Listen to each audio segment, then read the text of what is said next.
bapak-bapak yang di dalam, yang di luar, ibu-ibu, semuanya juga mudah-mudahan sehat ya Allah. Sehat walafiat. Inilah yang terbaik yang Allah kasih ke kita. Yang terbaik adalah saat apapun yang Allah bagi ke kita, dan di situ Allah ingatkan kita kepada Allah, ingatkan kita kepada syariat, istiqomahkan kita di jalan Allah. Artinya itulah yang Allah berikan terbaik. Semuanya sudah ditentukan pas pada ukurannya, tidak akan kurang, tidak akan lebih. Karena Allah yang menetapkan, Allah yang menciptakan, adalah Allah yang maha tahu mana yang terbaik buat kita. Kesehatan kau aku berikan segini, kesehatan kau aku berikan segini, rizki kau, uang kau aku berikan segini, kau aku berikan segini. Saat berapapun yang Allah bagi, dan di situ Allah ingatkan kita kepada Allah, Allah bimbing kita ke arah Allah, Allah istiqomahkan kita di jalan Allah, maka itu adalah yang terbaik yang Allah berikan kepada kita. Alhamdulillah. Mudah-mudahan terus istiqomah jalan agama. Tadi guru kita udah ngomong, ya harus dari sekarang istiqomahnya. Jadi kalau yang di dunia ini sudah punya kebiasaan salah karena ala nahjil qawim, udah punya kebiasaan jalan lurus, nggak neko-neko, yang wajib dilaksanakan, yang sunnah sedikit-sedikit terus dipaksakan, yang haram ditinggalkan, terpeleset, balik lagi, istighfar dan tobat kepada Allah, terus dia jalan, kepleset lagi, dia balik lagi, diminta ampun, dia taubat kepada Allah, terus jalan, kepleset lagi, dosa lagi, maksiat lagi, dia balik lagi, minta ampun lagi kepada Allah, dia taubat. Kata orang-orang yang punya kebiasaan untuk istiqomah dalam agama, istiqomah dalam aturan Allah dalam kehidupan dunia, maka sebesar orang tersebut mantap istiqomah dalam perjalanan dunia, seperti itulah nanti istiqomahnya dalam perjalanan menyeberangi jembatan Shiratal Mustaqim.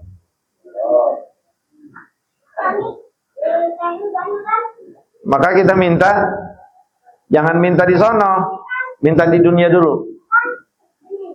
Lewat apa kita minta sama Allah agar kita diistiqomahkan dalam jalan, dalam syariat, dalam ridha Allah, dalam salat kita. Sehari semalam 5 waktu yang wajib kita laksanakan. Di mana? Di ihdinas siratal mustaqim. Di mana? Di iyyaka na'budu wa iyyaka nasta'in. Kan Rasulullah bilang, kalau kita bilang tuh Pak, kalau kita berucap, kalau kita baca iyyaka na'budu wa iyyaka nasta'in, itu Allah langsung jawab. Kalau kita bacanya hadir, kalau kita bacanya khusyuk, kalau bacanya kita sadar bahwa hanya kepada Engkau ya Allah kami menyembah, hanya kepada Engkau kami minta tolong, itu Allah jawab. Ada baini wa baina abdi. Apa kata Allah? Ini antara aku dan hambaku. Walil abdi mas'al.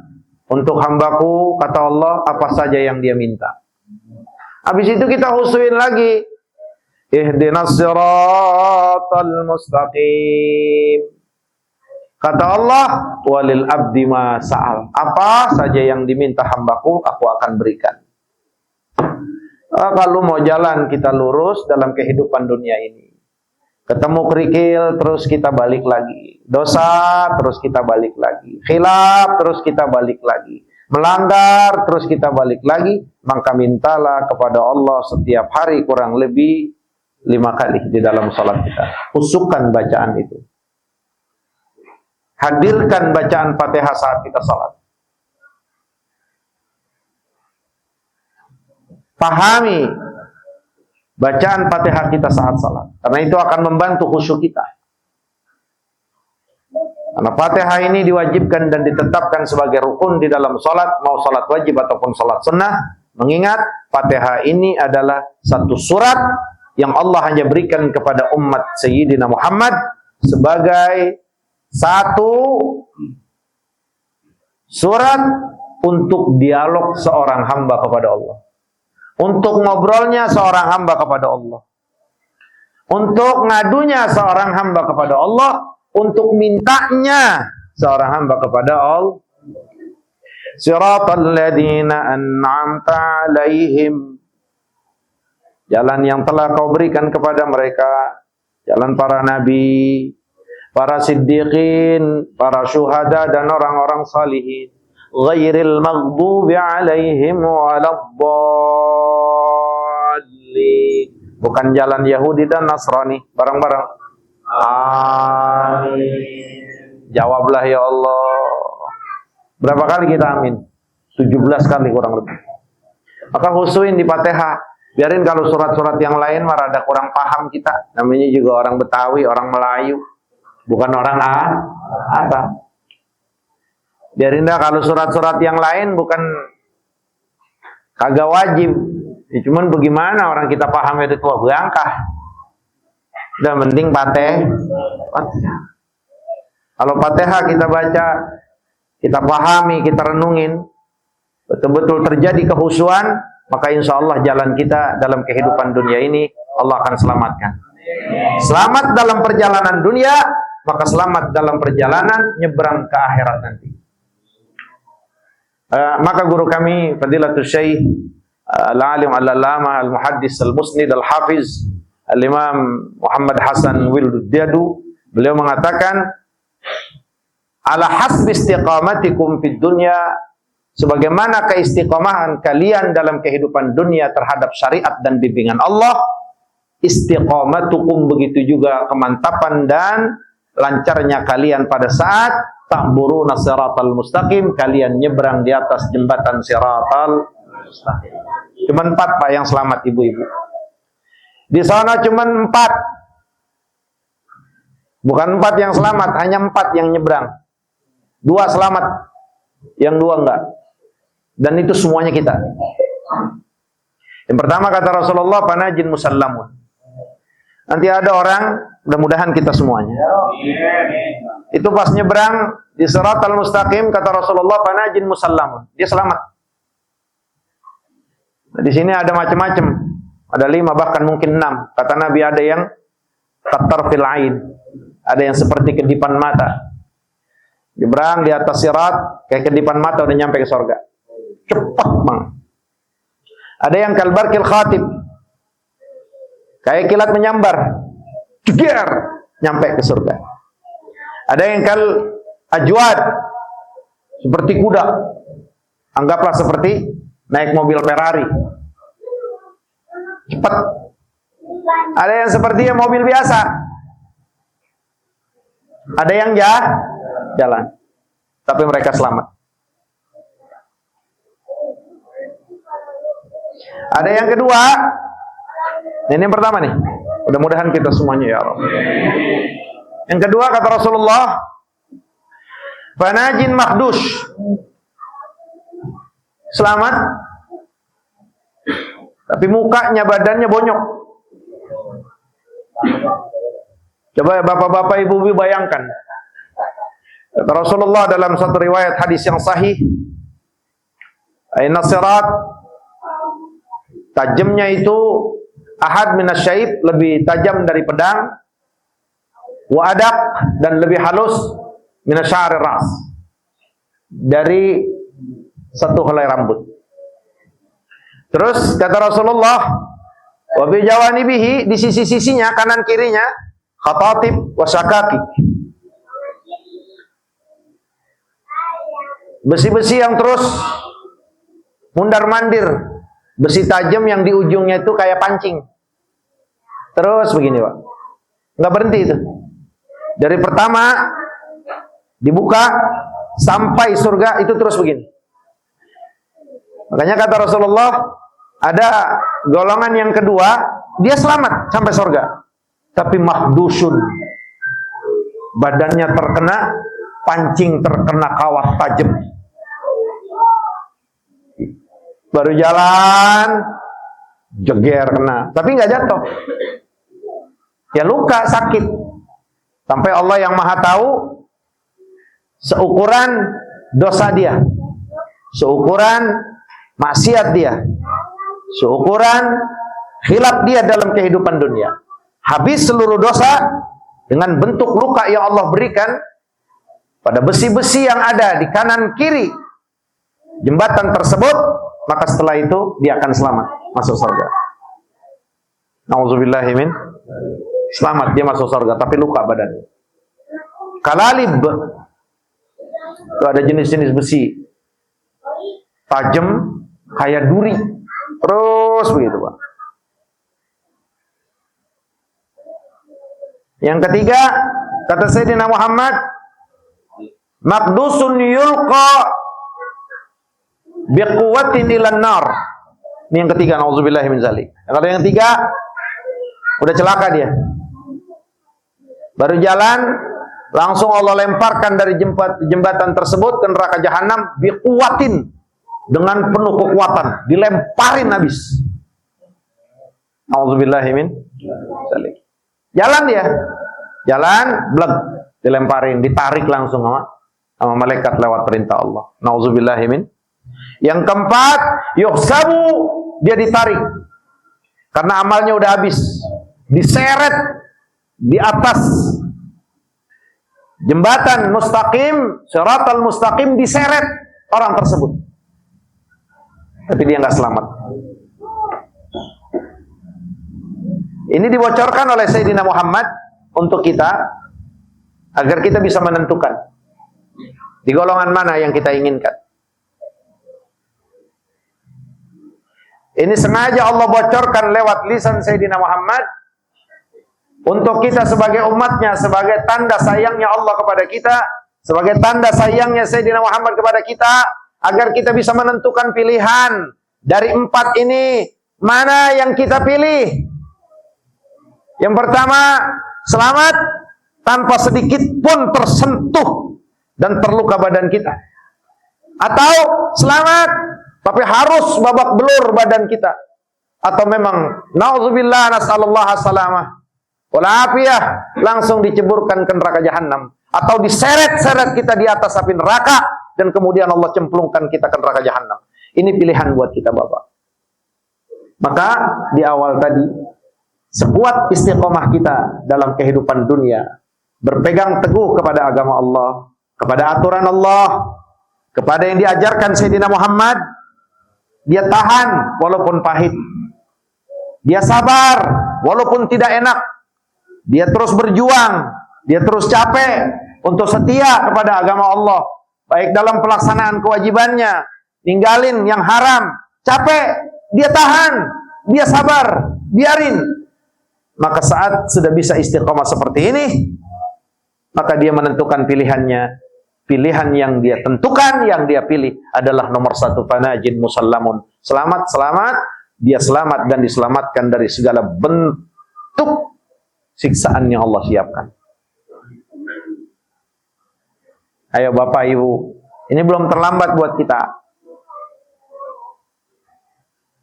Nabi hanya berdoa, ya Rabbi sallim, ya Rabbi sallim, ya Rabbi sallim, kata Rasulullah, ya Allah selamatkan, selamatkan, selamatkan. Ketentuan ini sudah tidak akan berubah.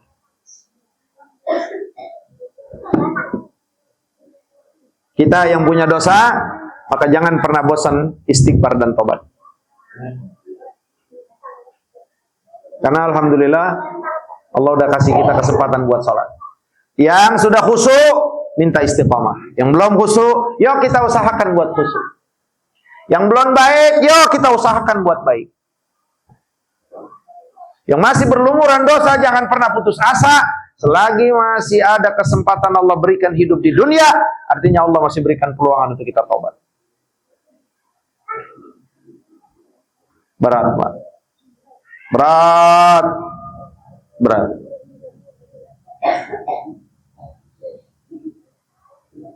Jangan pikir kita bisa nyebrang siratal mustaqim digandeng Nabi, enggak, Pak. Digandeng orang-orang soleh enggak, Pak. Digandeng mak bapak kita enggak, Pak. Sendiri-sendiri. Karena di situ Allah akan betul-betul membuktikan keadilannya dan memperlihatkan di mana amal apa yang dia lakukan dalam kehidupan dunia. Karena jangankan beda rumah, satu rumah saja amalnya bisa beda. Anggaplah suami istri. Istrinya rajin tahajud,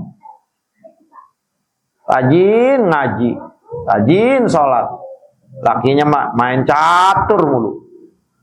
Ada gak? Ya kan beda berarti, nggak sama. Ada lakinya ngaji melulu, rajin kemana aja ngaji. Bininya beriap ngomongin orang. Laki bini aja beda, Pak. Di rumah betul, di dunia betul dia satu. Dalam satu keluarga, serumah. Pagi-pagi jalan dia bisa gandengan dengan istrinya, dengan suaminya. Ke pasar dia bisa berdua-dua. Jalan-jalan dia bisa gandengan, naik motor, naik mobil berdua. Lihat di akhirat nanti. Nafsi-nafsi. Semuanya sendiri-sendiri. Suami tidak akan pernah kenal dengan istri, istri tidak akan pernah kenal dengan suami, anak begitu juga tidak akan pernah kenal dengan bapaknya, bapaknya tidak akan pernah kenal dengan anak. Semuanya bawa diri masing-masing. Wa kulluhum atihi yaumal qiyamati farda. Semuanya akan menghadap Allah sendiri-sendiri. Turmuzi Abdul Jalil sendiri. Mustafa Kamal sendiri.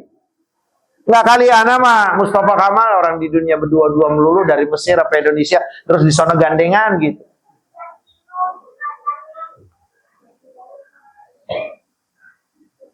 Maka jangan mengaku mencintai orang alim, jangan mengaku mencintai orang saleh kalau kita tidak bisa melakukan apa yang dicontohkan orang saleh tersebut. Karena nanti di sana sendiri dan dia tidak akan pernah bisa narik tangan kita gandeng untuk menyelamatkan kita. Apalagi aulia sekelas Sayyidina Anbiya wal Mursalin, Sayyidina Adam, Sayyidina Nuh. Dalam satu riwayat, nafsi, sendiri-sendiri. Maka serajin kita salat wajib, salat jamaah, serajin kita sedekah, serajin kita jaga mulut, serajin kita jaga diri, serajin kita istiqomah, dosa istighfar, dosa kita taubat, terus minta ampun, matikan kami dalam husnul khatimah, hisab kami dengan hisaban yang ringan, mantapkan ucapan kami pada saat menjawab pertanyaan, hisab kami dengan hisaban yang ringan, berikan kitab kami dari tangan kanan, dari sebelah kanan, timbang kami dengan timbangan yang berat dengan kebaikan, bantu dan tolong kami dalam menjembat siratal mustaqim. Allah kabul doa kita semuanya setelah perbuatan, mudah-mudahan Allah selamatkan kita. Tapi ini sekali lagi adalah pilihan buat kita bapak-bapak. Rasulullah hanya minta, Rabbi sallim, Rabbi sallim, Rabbi sallim. Selebihnya kita. Dan sebelum kita mati, sadarkan diri kita bahwa kita di satu kehidupan yang Allah suruh berbuat.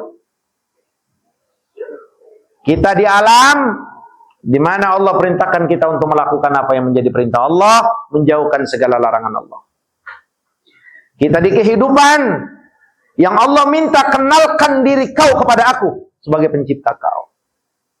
Kenalkan diri kau kepada utusan aku sebagai yang membawa berita dari aku untuk kalian.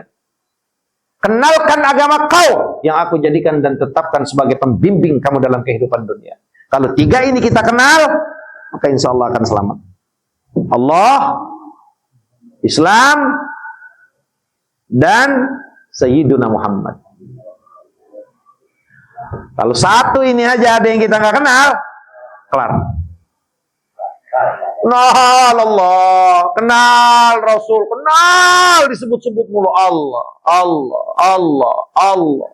Salli ala Muhammad, salli ala Muhammad. Salat enggak, puasa enggak, haji kagak, punya duit banyak, umrah apalagi. Eling wae atuh. Eling, abdi mah eling, euy. Ingat aja sama Allah, sholawat aja yang banyakin, nggak perlu sholat. batal, gagal. Bukan kafir, bukan. Tapi dia batal. 3. Man rob, bukan. Wa madi, wa man nabi juga. Bangsa nih. Ayo kita hafalin. Kita amalin. Maka kata Kiai Mustafa Kamal, kenal nggak sama Allah? Kenal nggak sama Allah? Ayo Pak. Kenal jangan di mulut Pak, di hati. Allahu Rabbi, la ilaha illa huwa, lahul mulku, wa lahul hamdu, yuhyi wa yumitu, biyadihil khair wa huwa ala kulli syai'in. Allahu la ilaha illa huwa, la ta'khuzuhu sinatu, lahu ma fis samawati wa ma fil man dzalladzi yashfa'u 'indahu illa ya'lamu ma baina aydihim wa ma khalfahum wa la yuhituna bi syai'in min ilmihi illa bima syaa wasi'a kursiyyuhu samawati wal ard wa la ya'uduhu hifzuhuma. Qul huwallahu Allahus lam yalid wa lam yakul lahu. Itu Tuhan kita Pak. Itu Tuhan kita. Itu Allah kita. Kenalin dari ayat-ayat itu. Saya nggak ada yang ngasih hidup kecuali Allah. Saya nggak ada yang ngasih rumah gede kayak begini ya Allah. Nggak ada yang ngasih saya seperti ini ya Allah. Nggak ada yang ngasih duit saya banyak kecuali Allah. Nggak ada yang ngasih pekerjaan saya sampai seperti ini kecuali Allah. Nggak ada yang mudahin kecuali Allah. Nggak ada yang ngasih semuanya kecuali Allah. Allah ada di hati, ada di pikiran. Maka kenal kita Allah. Nanti ditanya malaikat, man rabbuka, siapa Tuhan kau? Kira-kira ragu nggak kita jawabnya? Iya. Karena di dunia dia nggak pernah ragu dengan Allah. Yang ragu nggak akan bisa jawab. Man rabbuka? Allah apa jabatan ya? Allah apa duit ya? Allah apa laki ya? Allah apa bini ya? Allah apa anak ya? Man rabbuka? Lah orang ragu tuh, orang ragu maunya dikasih pilihan. Ini enggak dikasih pilihan. Ditanyanya, siapa Tuhan kamu? Yang ragu ya nggak bisa jawab. Tuhan saya ini Allah apa popularitas? Tuhan saya ini Allah apa medsos? Tuhan saya ini Allah apa Amerika? Tuhan saya ini Allah apa Netanyahu? Tuhan saya ini Allah atau kekayaan dunia? Tuhan saya ini harta atau Allah? Kalau di dunia kita udah sering bikin Allah cemburu, bikin Allah marah. Kalau di dunia kita sering membuat Allah murka karena kita menyekutukan Allah yang tadi Kiai Mustafa bahas asyirik. Maka saat ditanya man rabbuka, kita akan gagap. Lah iya Pak. Ya kayak bedanya begini, Kang Udin kan punya istri 2. Ini contohnya. Oi. Kang Udin punya istri 2, sama-sama dia cintai, sama-sama dia sayang. Memang seperti itulah di hatinya Kang Udin, betul? Akhirnya saya tanya, Kang, milih istri 1 atau 2? Pasti dia senderan dulu. Cari aman, ada bini gua nggak nih? Akhirnya kayak Mustafa Kamal nyamperin, Kang jujur aja dah Kang, bini antum nggak ada orang lain jujur. Akhirnya itu juga nggak langsung dia jawab, dia pikir. Yang pertama apa yang kedua ya? Yang kedua apa yang pertama? Nikah lagi yang ketiga gitu.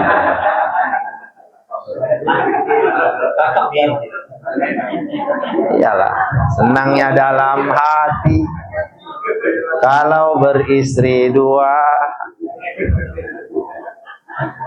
Kalau orang bimbang, kan kita ini pernah mencintai nih Bu. Bener kan?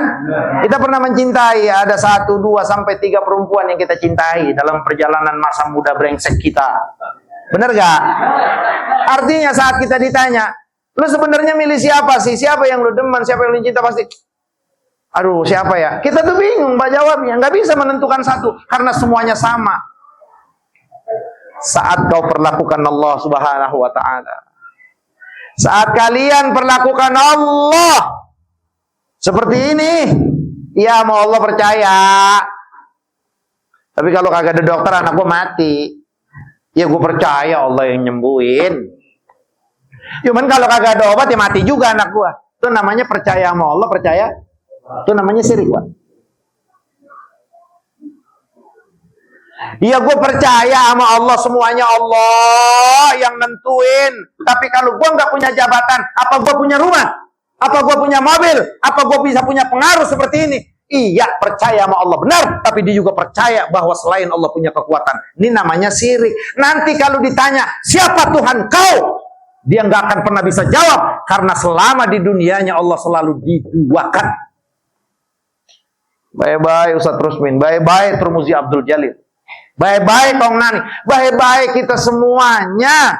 Makanya Allah, ani'budullah wa la tusyriku bi syai'a.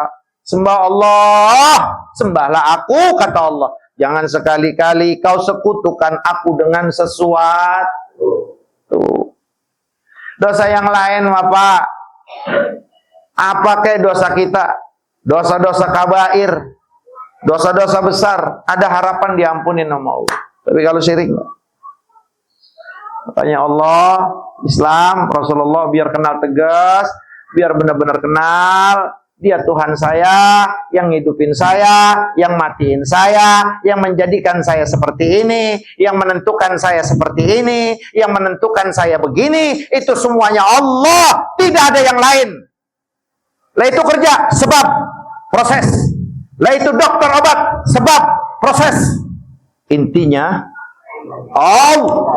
Maka pada saat ditanya Munkar Nakir, man Rob, waman wama dinuka, waman nabiyuka, wa ammal mu'minu fa'ajaba bisarahatin, min ghairi taladdujin.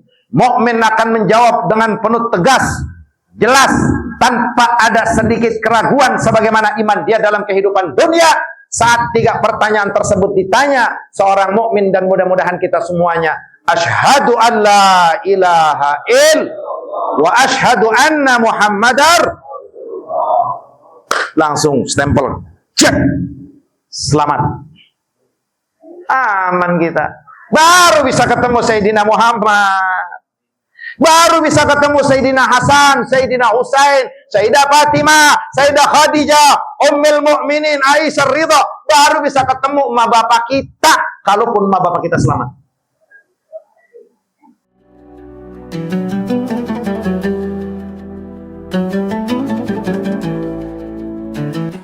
Iya, kalau udah habis ngomong capek begini, paling enak minum jahenya Qadir.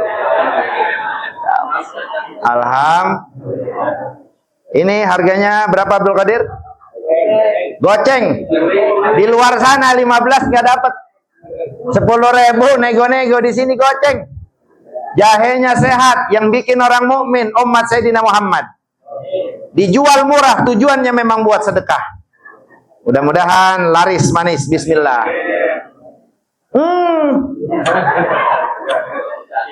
Dia jahe merahnya benar-benar berasa. Jadi tenggorokan yang tadi agak sedikit sempit itu langsung lega. Inilah jahe Qadir. Dia bedanya dengan yang lain, bapak-bapak, ibu-ibu, kalau ini dicampur pinang. Jadi pinang itu punya khasiat luar biasa buat tubuh kita. Bagi bapak-bapak yang usia 60 ke atas, kalau dia rada ngamplek, maka silakan minum jahe ini. Karena campuran pinangnya itu akan memberikan energi tenaga yang luar biasa. Ya, usia 60 ke atas silakan minum. Ya, insya Allah pagi nggak bangun. Jadi urusan-urusan dagang-dagang, iklan-iklan jamaah kita gratis. Yang mau iklan taruh aja di sini. Tapi nanti tiap bulannya kita tagih.